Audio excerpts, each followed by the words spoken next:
Après, on reparlait du Borussia Dortmund, de Freiburg, de Francfort. C'est le moment de parler eh bien, du champion en titre. Bah oui, il faut bien qu'on passe par le champion en titre, le Bayern de Munich, qui a retrouvé son trône. Hein, le titre, la miniature sur la miniature, c'est marqué le retour du roi. Je pense que c'est relativement clair.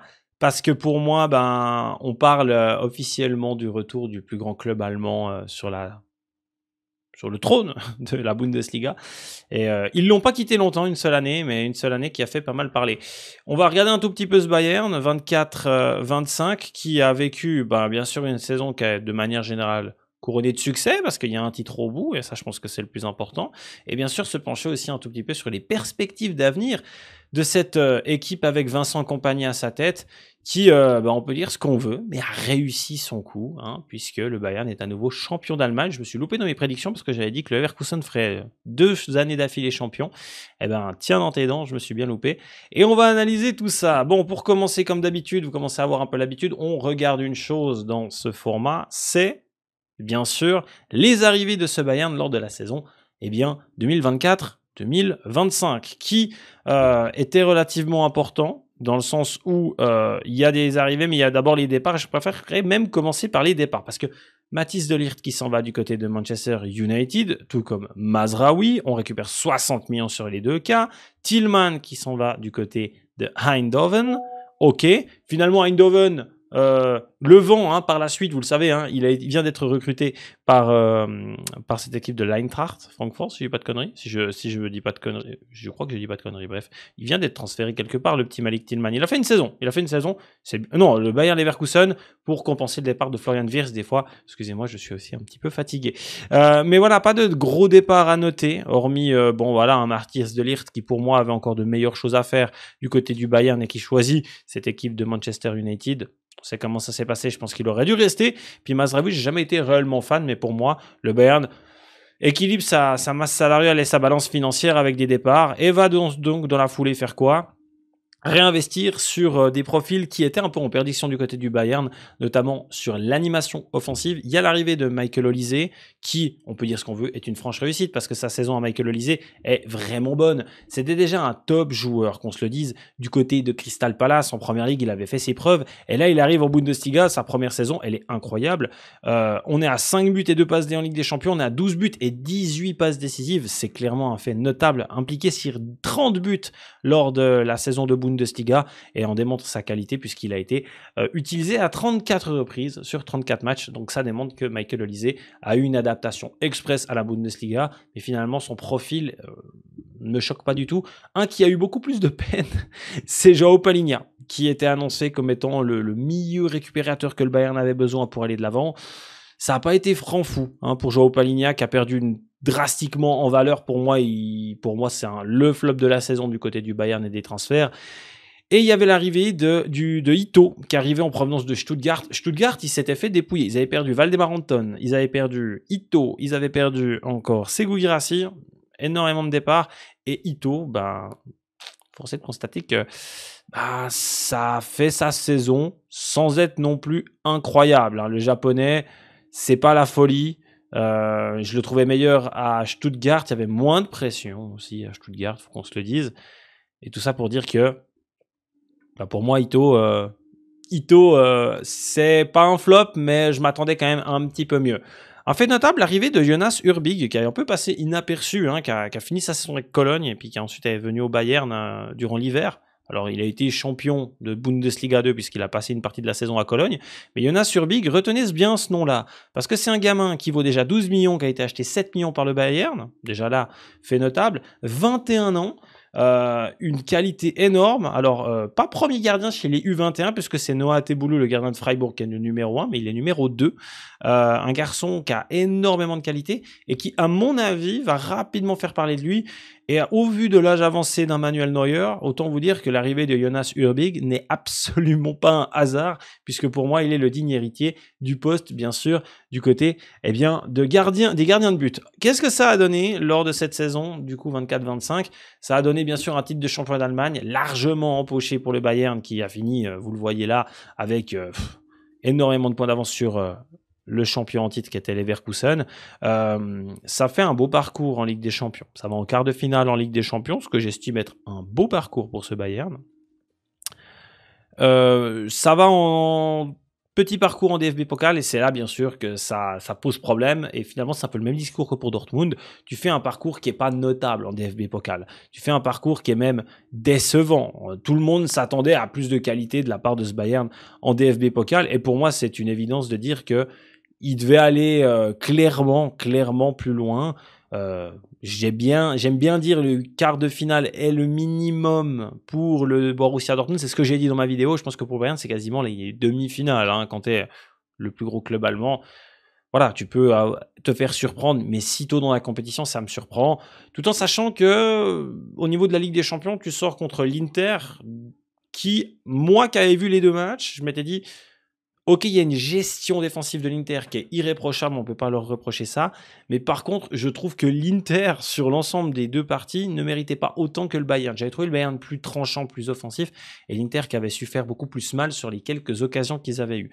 Tout ça pour dire que la saison, elle est quand même réussie. Tu as un titre de champion d'Allemagne, tu as une Coupe d'Allemagne, un parcours qui est décevant, mais ça fait un petit moment que le Bayern ne performe plus dans cette compétition. Tu as une Ligue des Champions où tu fais un quart de finale, et j'estime que c'est le minimum quand tu sors contre l'un des futurs finalistes en plus. Et après, tu as une Coupe du Monde des clubs qui n'est pas déconnant non plus, parce que cette Coupe du Monde des clubs, qu'on se le dise, voilà, ça sort contre le Paris Saint-Germain 2-0. Paris Saint-Germain champion d'Europe qui va en finale, un peu peut-être fatigué, ce Paris Saint-Germain qui va pas plus loin et qui gagne pas du coup cette Coupe du Monde des clubs. Mais de manière générale, j'ai envie de vous dire que c'est pas déconnant et moi j'estime que c'est plutôt un beau parcours de la part de ce Bayern de Munich sur l'ensemble de l'exercice 24-25. Et moi je voulais mettre en lumière un homme, parce que bien sûr on n'en a pas beaucoup parlé, mais il y a un homme qui a bien sûr été célébré dignement, c'est Harry Kane qui a enfin remporté un premier trophée. Harry Kane à Tottenham c'était monstrueux, il arrive au Bayern, on s'est dit ça va être monstrueux dans un championnat qui prône l'offensif. Et là, ils perdent le titre après plus de 10 ans. Tu te dis, mais c'est pas possible, ce gars, c'est un chat noir. Et enfin, il remporte un titre. Fait notable à la saison, première année en Bundesliga. On a 26 buts sur 31 matchs joués, 10 passes décisives. Donc, en plus de marquer, il fait marquer. Il est décisif à 36 reprises sur 31 matchs de Bundesliga cette saison. C'est juste énorme. Et en plus de ça, on est sur un gars qui, et j'ai un peu l'impression que c'est passé inaperçu, te claque 11 buts et 2 passes D sur toute la campagne de Ligue des Champions. Alors, il a été un petit peu éteint par Sekou Guirassy, qui a été juste énormissime dans cette compétition-là, mais je trouve qu'on oublie un tout petit peu son incroyable campagne en Ligue des Champions. Même sa Coupe du Monde des clubs est bonne, puisque 3 buts et une passe décisive en 5 rencontres. Pour moi, je n'apprends rien à personne. C'est pour moi aujourd'hui le meilleur neuf de Bundesliga. Je pense qu'on peut même dire qu'aujourd'hui, il est dans les 5 meilleurs numéros 9 d'Europe et au monde. Il est extrêmement complet. Je suis pas du tout fan de lui parce que je trouve qu'en équipe enfin, je suis pas fan de lui. Je n'ai pas d'attache particulière à Harry Kane. Je suis très content qu'il ait gagné un titre. Mais je ne trouve pas autant tranchant avec les Three Lions où je trouve que il manque un petit peu des fois. Il manque un petit peu des fois de qualité pour être ce big apport offensif qu'a besoin la sélection anglaise. D'un point de vue du mercato estival de cette année, au moment où je me tourne, on est le 16 juillet et je ne vais pas vous le cacher que c'est le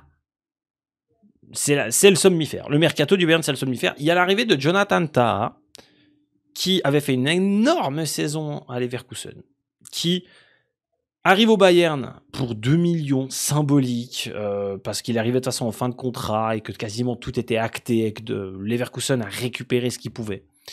Mais Jonathan Tah, sincèrement, j'ai beaucoup discuté avec mon cousin qui est fan du Bayern et je disais mais je suis pas convaincu. J'ai jamais aimé le profil et c'est pas demain que ça va changer.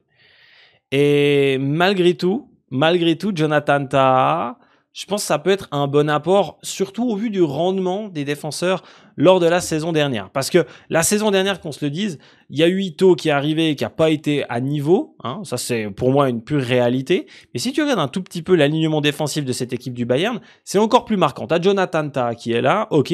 Le petit Kim, pour moi, il a laissé son football à Naples. Ça, c'est mon point de vue personnel. Eric Dyer est parti ailleurs. Oh, magnifique, quel jeu de mots magnifique, parti du côté de Monaco libre de tout contrat. Et finalement, quand tu analyses tout ça, n'a pas été une franche réussite, doit redorer son blason, doit plus que jamais redorer son blason, et le seul qui apporte un minimum de satisfaction dans une arrière-garde, c'est Dayot Upamecano, qui pour moi, oui, je n'ai pas peur de le dire, Dayot Upamecano, pour moi, est aujourd'hui le point d'ancrage du Bayern de Munich. Est-ce que Jonathan Tah était la bonne individualité d'un point de vue de l'opportunité financière à recruter un joueur qui a de l'expérience en Ligue des Champions, en sélection allemande et qui peut t'apporter cette solidité que tu as besoin pour performer sur la scène nationale et européenne?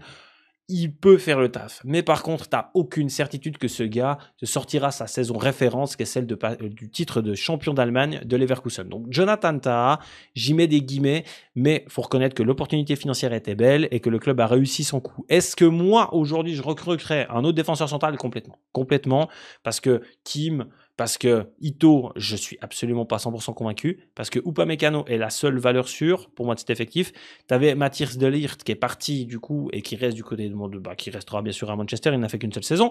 Et pour moi, tu t'es affaibli défensivement. Maintenant, Jonathan Tah, en discutant avec mon cousin, il était extrêmement satisfait parce qu'il disait qu'il n'y avait pas mieux pour connaître la Bundesliga, etc. Je suis d'accord, tu pouvais recruter à l'étranger. Moi, j'aurais même soumis l'idée Robin Koch de Francfort, que je trouvais d'un point de vue prix, alors plus cher parce qu'il avait encore un contrat qui courait, mais qui, pour moi, est sous-estimé. Mais ça, c'était mon point de vue.